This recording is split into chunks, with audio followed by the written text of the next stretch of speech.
जी fox Logica में खुशामदीद। आज की वीडियो में है कि आज का इंडेक्स डिस्कस करेंगे, उसके बाद मुखबरी का शेयर क्या है, आज कल क्या लेना है, कल का शेयर डिस्कस करेंगे। और कुछ लोगों ने कहा है कि हमारा शेयर डिस्कस कर लें कि उनका क्या स्टेटस है, उनका क्या बनेगा, वो कहाँ पे हैं और क्या करेंगे।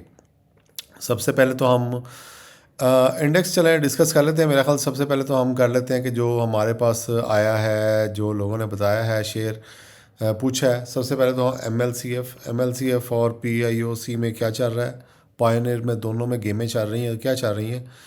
तो पायनियर तो आज गिर गया है ज़रा, ठीक है, अच्छी बात है। और एम एल सी एफ का क्या बनना है अब।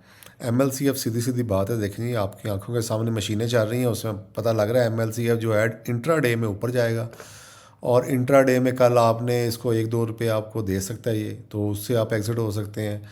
ठीक है, अगर एग्ज़िट नहीं होना तो फिर आप अपना, जब ये ऊपर जाएगा तो आप अपना स्टॉप लॉस जो है वो दोबारा 103 पे कर सकते हैं, यहीं पे या यहाँ पे कर सकते हैं। बहरहाल ये कल ऊपर जाएगा तो आप इसमें 1-2 रुपये फ़ौरन ले सकते हैं। तो ये एक इंट्रा डे के लिए है, इसको हम लॉन्ग टर्म के लिए थोड़ा सा देख लेते हैं, थोड़ा सा वो भी देख लेते हैं।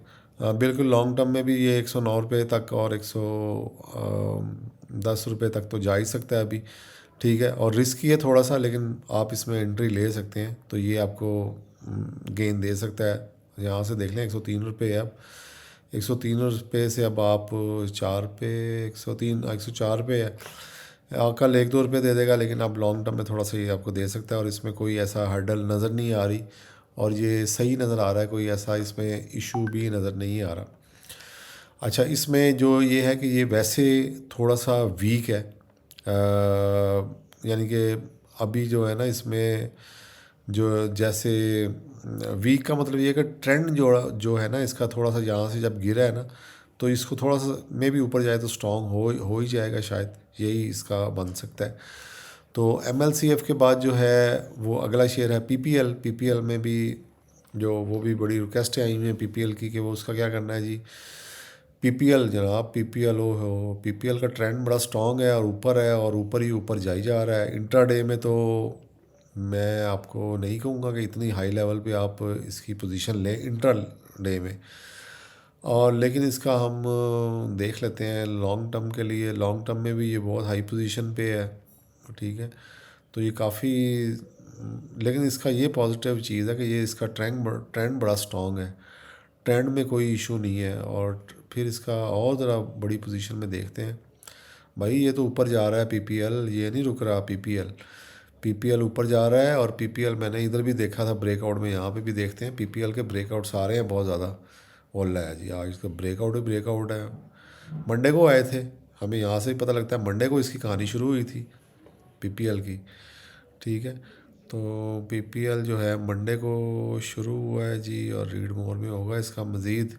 एनआरएल भी मंडे को शुरू हुआ था, ये देख लें, मंडे की कहानी शुरू हुई थी एनआरएल की, और अच्छा भला आपको 10-15% दे गया ये 16%। तो यहाँ से पकड़ा जा सकता था। एनआरएल मंडे को आया था और पीपीएल भी इधर ही आया था। इसको थोड़ा सा ढूंढना पड़ता है हमेशा मुझे। और वही हो बड़े ब्रेकआउट हैं, मुझे तो मंडे के ब्रेकआउट्स हैं, बहुत लंबे चौड़े ब्रेकआउट्स हैं। तो एनीवे यहाँ से आप देख सकते हैं, ख़ुद भी यहाँ पीपीएल में आया है।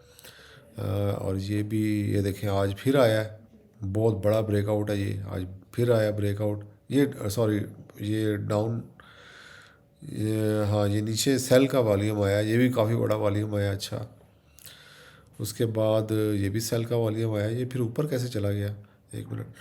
तो ये पीपीएल हाँ ब्रेकआउट कर गया, ये ब्रेकआउट आया जी, और ब्रेकआउट इसका अच्छा खासा आया, 100% पे आया, और उसके बाद ये ब्रेकआउट कर गया। तो पीपीएल एक अच्छी पोजीशन पे, आप इसमें पोजीशन होल्ड कर सकते हैं, और यहाँ पे इसका डबल टॉप पे आप निकल सकते हैं। और अभी भी इसका इंट्राडे में बिल्कुल पोजीशन आप ले सकते हैं, और इसका ये कर रहा है। लेकिन इसमें असल में ट्रेंड की वजह से मैं कह रहा हूँ, अदरवाइज़ ये बहुत हाई पोजीशन पे है और इससे आपको अवॉइड करना चाहिए वैसे। अच्छा, उसके बाद अगला शेयर जो है वो देखते हैं। अगला शेयर जो हमारे पास है वो है, मैंने लिख के रखे हुए हैं, एफएफसी है। एफएफसी जो शेयर है, एफएफसी में भी बहुत लोगों ने पोजीशनें बनाई हुई हैं, और ये देखें इसका ट्रेंड स्ट्रॉन्ग बन रहा है, इंट्राडे के लिए बहुत ज़्यादा स्ट्रॉन्ग है। और ये डबल टॉप इसने अभी लगाया है, अभी इसको क्रॉस नहीं किया। तो इसलिए, और ये बहुत हाई वॉलेटाइल हुआ हुआ है इस टाइम, तो मेरा नहीं ख्याल आपको इस लेवल पे इसकी बाइंग करनी चाहिए, वरना आपको ये धोखा दे जाएगा, और धोखा जब दे जाएगा, ये बहुत हाई पोजीशन पे है इसमें, और रिस्क है, रिस्क के साथ आप ले लें, और स्टॉप लॉस आप यहीं पे इसके नीचे रख दें। ठीक है, ये डे में तो बहुत ज़्यादा स्टॉप लॉस बन रहा है, चलें इंट्रा डे में देख लेते हैं। इंट्रा डे में आपका स्टॉप लॉस यही इस कैंडल के नीचे बनता है 557 पे, 568 का, अगर 10 रुपये का आप लॉस सह सकते हैं तो आप ये पोजीशन ले सकते हैं इसमें। और रिस्क है, रिस्की है, लेकिन ये ट्रेंड इसका काफ़ी स्ट्रॉन्ग दिखा रहा है कि ट्रेंड इसका, और ये ब्रेकआउट पे है, और ये देख लेते हैं इसको, इसका हमारा ब्रेकआउट भी आया कि नहीं आया। एफएफसी को हमने क्या करना है, एफएफसी का ब्रेकआउट आया हुआ है सुबह 10 बजे का। ठीक है, ये देखें काफ़ी हाई ब्रेकआउट पे आया है, और सही है, ज़बरदस्त है। और यहाँ पे अगर पोजीशन ली होती सुबह 10 बजे, क्या हुआ था सुबह 10 बजे, हम देख लेते हैं, क्योंकि हमने तो रश बाद में देखा जब ये चल गया। ये है जी 19 नवंबर आज की पोजीशन है। ये होए क्या ब्रेकआउट था, क्या 10 बजे का ब्रेकआउट था। ठीक है, ये 10 बजे का ब्रेकआउट था, यहाँ ये 10:30 है। ये ये ब्रेकआउट देखे कहाँ से आपको रैली दी है उसने, 546 से आपको लेके चला है सिस्टम, और कहाँ तक ले गया है, 546 से 568 रुपये। तो ब्रेकआउट पे अगर लिया होता, सिर्फ ब्रेकआउट पे काम किया होता, तो फिर कहाँ से कहाँ पहुँच गया। ये था 540 और 546, ये ब्रेकआउट था। ठीक है, बिल्कुल ये ब्रेकआउट है, ये देखें ब्रेकआउट कर दिया यहाँ पे उसने, जब ब्रेकआउट किया तो बस फिर गया, फिर नहीं रुका ये। तो ये पोजीशन बनती थी आज की, लेकिन अभी अगले ब्रेकआउट का इंतज़ार करें, अगले ब्रेकआउट में कंफर्म है। इंट्राडे के लिए छोटी मोटी 1-2-4 रुपये की पोजीशन आप ले सकते हैं, वो भी आपका चल जाएगा। अच्छा, उससे अगली पोजीशन जो है वो एनआरएल है। एनआरएल जनाब, एनआरएल की बातें हो रही हैं हर जगह पे, एनआरएल एनआरएल एनआरएल। एनआरएल जो है वो जी बिल्कुल इंट्राडे की पोजीशन, इसमें इंट्राडे ट्रेंड इसका वीक हुआ है, और ये वैसे थोड़ी सी पोजीशन इसकी देखें, इधर रेड कैंडल बन गई है इसकी बड़े टाइम फ्रेम पे, तो इसकी पोजीशन ना ही लें, क्योंकि ये यहाँ से अब गिर सकता है, तो ज़्यादा बेहतर है कि इसमें ना जाएं, क्योंकि अब ये वॉलीटिलिटी कम हो गई, और रेड कैंडल्स भी हैं, और कल की कैंडल्स की डिसाइड कर देगी कि इसने कहाँ जाना है। बहरहाल ये इंट्रा डे के लिए तो लेने के अब काबिल नहीं रहा, इसमें इसे अवॉइड कर दें। और लॉन्ग टर्म में भी ये बहुत हाई वॉलेटाइल हुआ है, यहाँ से इसको रिवर्स होना चाहिए। अगर रिवर्स नहीं हुआ तो अजीब ही बात होगी, लेकिन ये थोड़ा सा 2-1 रुपये और है इसके अंदर, 2 रुपये नहीं, ये 460 तक कह रहा है, लेकिन ये रिस्की ही है।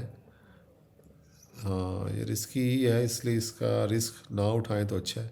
ये बल्कि अपने प्रीवियस जो है उसको भी ब्रेकआउट यहाँ से करने की ट्राई कर रहा है, अभी ब्रेकआउट हुआ नहीं। ब्रेकआउट अगर आया यहाँ पे, मैं तो हाईली रिकमेंड करूँ यहाँ पे ब्रेकआउट अगर ये आ गया एनआरएल का ब्रेकआउट देख लेते, तो फिर हम लेंगे। यस्टरडे इसका ब्रेकआउट था, देखें यस्टरडे को लेने वाला था ये, तो 381 पे, और अब कितना हमारे पास आया हुआ है, तो ये 444 पे। यार क्या बात है, क्या बात है ब्रेकआउट्स की। तो अगर 5-10 रुपये ऊपर नीचे भी ले लेते तो फिर भी बहुत पोजीशन थी, ये ज़बरदस्त पोजीशन थी, और आपको क्लियरली बता रहा है 11x और 3.3x बड़ा शेयर है, बड़े शेयर में ये बड़ी वैल्यू होती है। तो ये काफ़ी ऊपर निकल गया है, मगर अफसोस कि आप लोगों ने या मैंने भी, लेकिन मैं तो इस पर काम नहीं करता, मेरी अपनी स्ट्रेटजी दूसरी है, तो उस पर काम करता हूँ। लेकिन ये ब्रेकआउट पे साथ साथ मैं कर रहा हूँ, थोड़ा थोड़ा सीख रहा हूँ। तो अच्छा, उसके बाद जो अगला है वो मशहूर ज़माना जी पीएसओ मेरा ख्याल, इसके बाद हम इंडेक्स डिस्कस करेंगे, और उसके बाद मुखबरी डिस्कस करेंगे। पीएसओ में के बड़े फ़ैन हैं लोग। पीएसओ क्या करना चाहिए जी, पीएसओ तो मारेगा, हाय अल्लाह जी। पीएसओ जो है वो बहुत अपने एक पिछला ब्रेकआउट इसने कर दी है, ठीक है, लेकिन मैं आपको रिकमेंड नहीं करूँगा कि इस टाइम यहाँ पे पोजीशन ली जाए। ये कल अगर बढ़ भी गया थोड़ा सा तो इसने नीचे आ जाना है, और नीचे जब आना है तो फिर आपकी चीखें निकाल देनी है इसने। तो देखें, जब शेयर बढ़ जाए ना फिर उसमें पोजीशन ना लिया करें, और जब ये नीचे आए, जब ये कैंडल नीचे 3-4 लगा देगा, ये 3-4 लगाता है, ठीक है, ये दिनों का चार्ट है। ये 4 दिन नीचे आता है, 3 4 दिन ऊपर जाता है, 4 दिन, ये देखें 4 दिन। तो हम इसको डे में, सॉरी, देख लेते हैं। हम तो इसको लॉन्ग में देख रहे थे, इसको डे पे देखते हैं। हाँ जी, इसको जी हम बिल्कुल इंट्रा डे में थोड़ा सा ये पोजीशन हमें देगा, थोड़ी सी 2 4 पे देगा और फिर नीचे आ जाएगा। कल का दिन ये हो सकता है, लेकिन अर्ली मॉर्निंग की बात है, सुबह सवेरे 2 4 पे देगा आपको और फिर नीचे आ जाएगा। इसलिए ये इंट्रा डे के लिए आप कर सकते हैं इसको। अच्छा, KSE 100 आप देख लेते हैं। KSE 100 क्या कर रही है हमारे साथ। KSE 100 जी बिल्कुल तवक्को के साथ चल रही है और ये इसका ट्रेंड पॉजिटिव छोटे टाइम फ्रेम पे तो हो चुका है और एक ही कैंडल में इसने सारी कैंडलों को पार कर दिया है। जितने देर इसको नीचे गिरने में लगी थी उसने, वो एक कैंडल में उसके आधे में पहुंच गई है। तो इससे तो यही लग रहा है कि ये पॉजिटिव हो गई है काफ़ी हद तक और पॉजिटिव होगी आगे। और इसको इंशाल्लाह हम मुझे ये लगता है कि ये थोड़ी सी ऊपर जाके यहाँ के 162 इसका एरिया था यहाँ पे, तो ये रेजिस्टेंस लेवल इसका बार बार इसको टच कर रहा है। इसको आज सारा दिन यही करती रही है। ये देखें 2 दफ़ा यहाँ पे ये हाइकन आशी की वजह से नज़र सही नहीं आ रहा, बरा ये इसी सेम लेवल को 2 3 दफ़ा टच किया इसने और 2 दफ़ा किया और फिर नीचे आ जाती है और फिर ऊपर चली जाती है वहीं पे। तो अब ये थोड़ा सा कल सुबह खुलते साथ ही शायद ऊपर चली जाए और अगर ब्रेकआउट कर गई तो फिर ऊपर चली जाएगी, वरना फिर ये आपको पता ही है इसने यही कुछ करना है हमारे साथ। तो इसलिए सुबह की बाइंग जो है वो सुबह सवेरे की ना करें, पहले 15 20 मिनट देखें मार्केट को, उसके बाद बाइंग करें। तो ये मार्केट का सूरत हाल है। इसको लॉन्ग टाइम फ्रेम में देख लें हम हमारे साथ क्या कर रही है मार्केट। मार्केट जी लॉन्ग टाइम फ्रेम में तो अच्छी है, और लॉन्ग में तो इसको थोड़ा सा ऊपर जाना चाहिए, यहाँ तक 165 तक तो जाना ही चाहिए। अब ये तो ज़्यादा हो गई कि नहीं जाएगी और पॉजिटिव हो रही है मार्केट, होगी इंशाल्लाह। तो ये हो गया हमारा इंट्राडे। और हम इसको अब जो आज अच्छी मुखबरी है, जो शेयर है वो कल क्या लेना है वो है एच बी एल शेयर जो है वो काफ़ी दिन से मूवमेंट दिखा रहा है। यहाँ पे भी मेरे पास भी ब्रेकआउट्स आ रहे हैं एच के। देखें 958 पे सुबह सवेरे का ब्रेकआउट आया हुआ है इसका। तो ठीक है, 100% इसने लगाया, यानी कि अपने सपोर्ट को इसने सॉरी रेजिस्टेंस को अपनी इसने टच किया है और 288 था उस टाइम। अब देखते हैं इसका क्या रेट है। अब इसका 287 है, बस उसको टच कर रहा है बार बार। ठीक है, और इसका ट्रेंड पॉजिटिव हो चुका है और कल ये इंशाल्लाह मुझे तो ये लगता है कि ये ब्रेकआउट कर जाएगा। यही ब्रेकआउट है इसका और यहाँ पे एक ही कैंडल में उसने पार करने की कोशिश की है। आज तो उससे हुआ नहीं, लेकिन ये कल कर देगा, बड़ी ही चांस है। ये देखें कितने टाइम उसे लगा नीचे आने में, कितने घंटे सुबह से शाम तक नीचे आया और एक में ही उसने बेड़ा पार कर दिया। तो ये वैसे लॉन्ग टर्म का शेयर है, ये इंट्राडे का शेयर नहीं है, तो इसको खेलने के लिए एहतियात करनी चाहिए आपको। और अगर ये ब्रेकआउट यहाँ से कर गया तो फिर ये काफ़ी ऊपर जाएगा। तो ये हमारा शेयर बनता है कल का। तो होपफुली आपको पसंद आएगा। थैंक यू, अल्लाह हाफिज़।